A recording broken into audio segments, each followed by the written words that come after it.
Je voudrais, merci Shimon Yankelevitch, je voudrais inviter Madame Yael Père-Louise, arrière-petite-fille d'Alfred Dreyfus, qui a été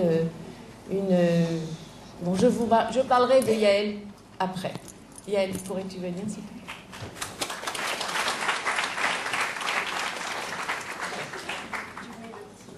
Qu'est-ce que je mets? Tu mets ça. Ici? Ok. Wow.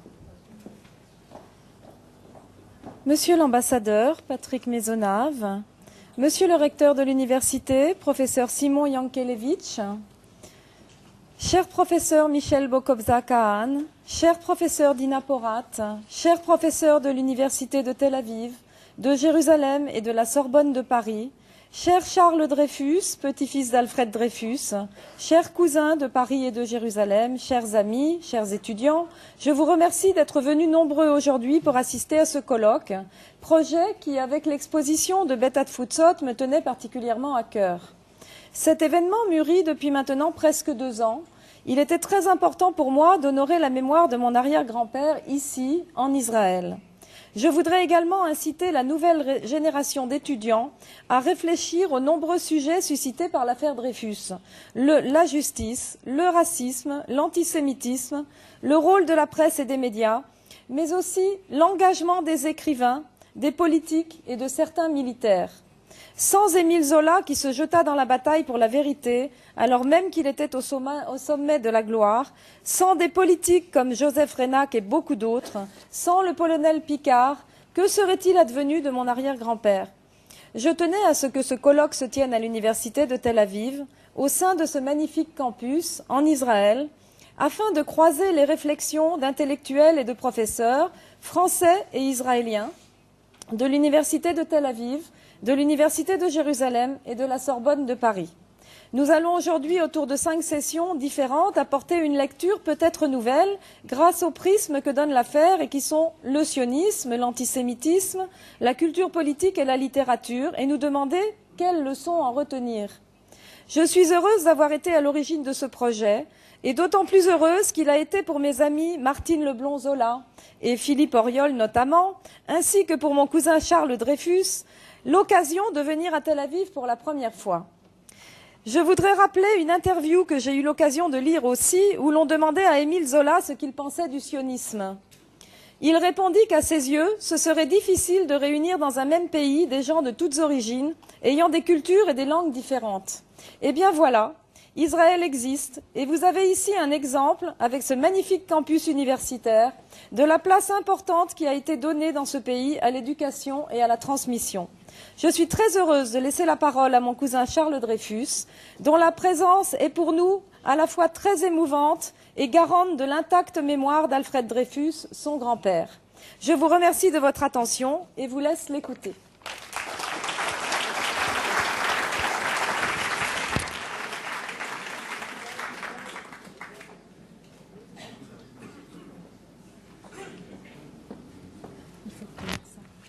Je peux mettre ça? Oui, tu me mets.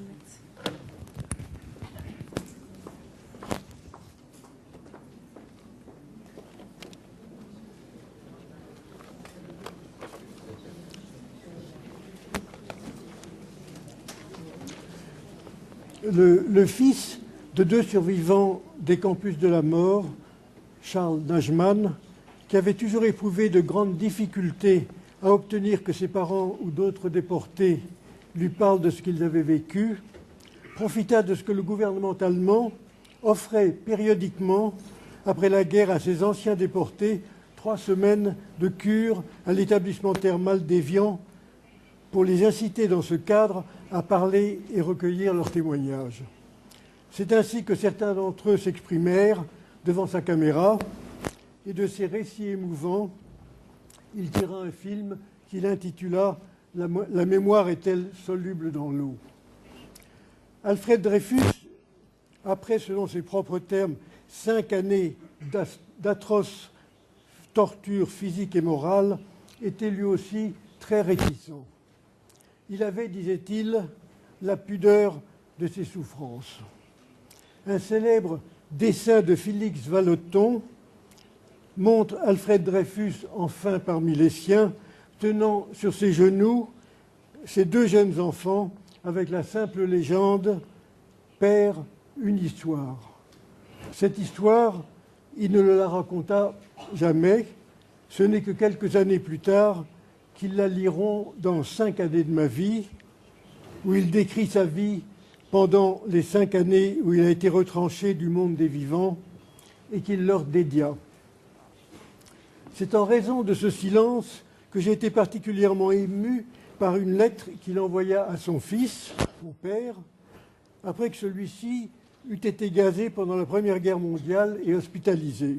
Je le cite. « Je reçois ce matin ta lettre et elle me montre que tu passes par un moment de dépression.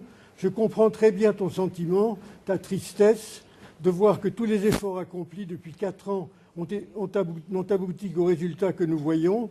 Mais malgré tout, il faut réagir, se surmonter, puiser en soi-même la force et l'énergie nécessaires pour résister à tout et te dire que la vie te réserve encore des jours heureux. Tu sais par quelles épreuves j'ai passé. J'ai eu des moments de découragement terribles et cependant je me suis toujours surmonté en pensant à ta mère, à Jeanne et à toi. Pense à notre affection, à la beauté des choses, à la période de renouvellement qui suivra la période de régression que nous traversons.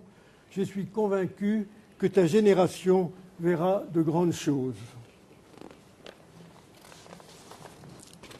En fait de grandes choses, il ne pouvait certes guère imaginer toute l'horreur des événements qui allaient se produire quelques années après sa mort. Et ce qu'il ignorait également, c'est que 120 ans après son arrestation pour un crime de haute trahison qu'il n'avait pas commis, l'affaire allait encore susciter beaucoup d'intérêt. À l'occasion de la commémoration du centenaire des principaux épisodes de l'affaire, plusieurs villes de France, dont Paris, ont donné le nom du capitaine Dreyfus à une de leurs voix. De nombreux livres sont publiés chaque année en France et ailleurs. Vient de paraître en Grande-Bretagne une version romancée de l'affaire vue à travers les yeux du colonel Picard, le whistleblower, qui révéla les machinations du haut commandement, et Roman Polanski prépare un film tiré de ce roman. Même un opéra, hélas peu respectueux de la réalité historique, doit voir le jour à Nice dans les prochains mois. Bien que l'affaire Dreyfus ne soit pas à proprement parler une erreur judiciaire, mais une erreur volontairement commise, ainsi que l'a qualifia un siècle après sa réhabilitation le président de la Cour de cassation, elle est néanmoins devenue le symbole de l'erreur judiciaire et du complot pour étouffer la vérité. On s'y réfère souvent, parfois abusivement.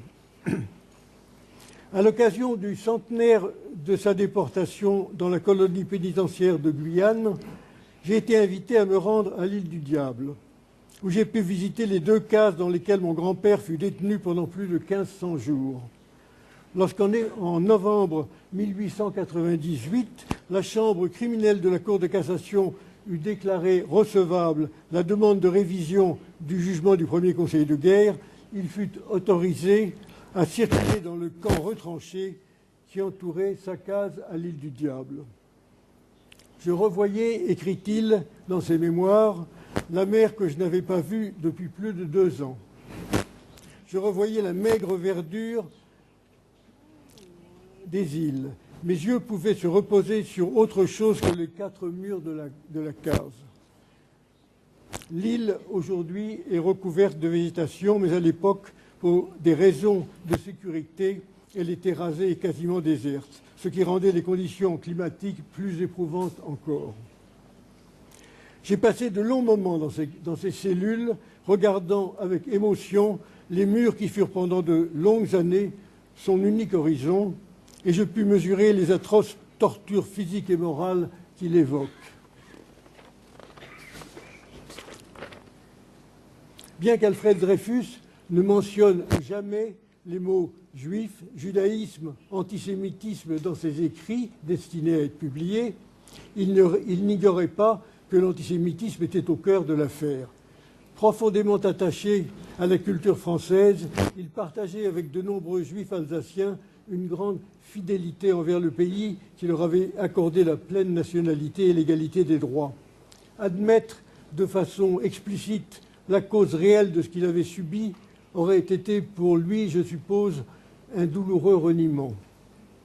Et pourtant, une anecdote qui le concerne montre la virulence, l'acharnement que peut atteindre l'antisémitisme.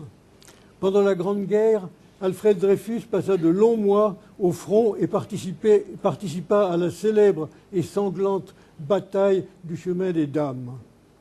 Comme nous l'a révélé l'historien Georges Jouma, son supérieur hiérarchique était le colonel Georges Larpan, qui, sous un pseudonyme, avait écrit en 1909, soit 3 ans après la réhabilitation, un précis de l'affaire Dreyfus, livre violemment antisémite et qui devint la Bible des anti-dreyfusards.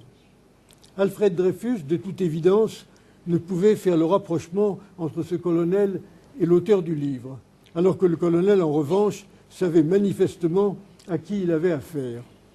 Union sacrée oblige, il rédigea dans un rapport hiérarchique une appréciation favorable à l'égard de son subordonné, ce qui ne l'empêcha pas de republier son brûlot antisémite quelques années plus tard, soutenant que celui avec qui il avait combattu avait été acquitté à tort. L'affaire fut certes une période sombre de l'histoire de France, avec le déchaînement de haine qu'elle suscita. La seconde condamnation au procès de Redd, l'un de ces épisodes les plus scandaleux, eut un retentissement mondial. Mes grands-parents reçurent des milliers de lettres de sympathie en provenance du monde entier. Dans la préface de ses souvenirs, dont je viens de faire don du manuscrit à la Bibliothèque nationale de France, Alfred Dreyfus écrit « Je ne connais pas l'amertume, m'étant toujours élevé au-dessus des passions mesquines. J'ai cherché à comprendre comment ceux qui m'ont fait tant de mal, par orgueil de ne pas vouloir reconnaître une erreur, en étaient arrivés d'abord au mensonge, puis au crime. Mes pensées surtout sont allées à ces figures admirables dont le courage était à la hauteur de la valeur morale. Ce sont elles qui me réconfortent et j'aime à les évoquer dans mes longues heures de méditation. À l'exemple de mon grand-père, ce ne sont pas les crimes, la haine, les faux, les impostures que je retiens de l'affaire. Bien qu'il faille rester vigilant, car le fléau qui les anime est toujours menaçant. C'est avant tout les grands noms de ceux qui prirent tous les risques pour que la justice et la vérité triomphent que je garde en mémoire. À quoi j'ajoute, bien sûr, la résistance farouche d'Alfred Dreyfus et le soutien indéfectible que lui apporta son épouse Lucie et que témoignent les lettres bouleversantes qu'ils échangèrent pendant cette période tragique. Je vous remercie.